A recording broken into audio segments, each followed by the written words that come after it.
So this is exactly what we feel too. However, I know that from state to state it varies on adoption laws. We are in Texas. The kids were in Mississippi. We drove to Mississippi both separate times to adopt.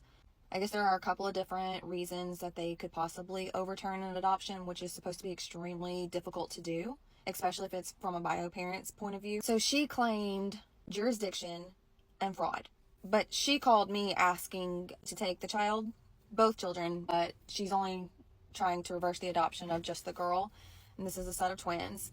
So for the girl, she had called and asked me if I would be willing to take her. And obviously without hesitation, we agreed to. So as soon as the school year was over that May, we went to Mississippi to get her, brought her back to Texas. Adoption was finalized mid-July, which was still well within the jurisdiction. So she was trying to claim that because the child didn't even live in Mississippi, that the county had no rights to be able to perform the adoption. And again, which was all at her request. She's the one who sent her child away and asked for the adoption to happen in the first place. She then tried to claim fraud because the day of the adoption, she was crying to me, asking if she could still be in the child's life. You know, at this time, the child then was 7 years old. Remind you, she never wanted anything to do with the boy. We had him from age 3. She's never once called to check in on him, never sent gifts, anything like that. But with the girl being 7,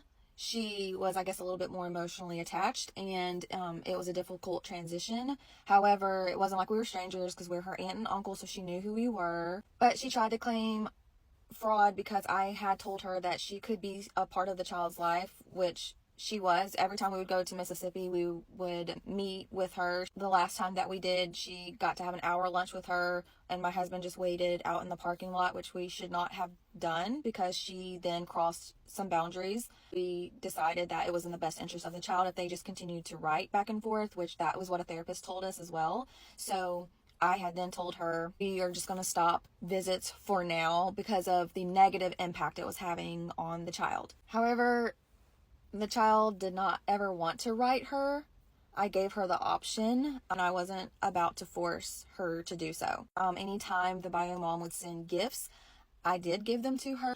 So I guess it almost seemed like as soon as we cut something out and visits weren't happening at the will of whenever the bio mom wanted them to, she took this route and, I guess, being vindictive or whatever you want to call it, served us with papers to reverse the adoption 6 years later after it was already finalized and the child had lived with us for that many years in a different state.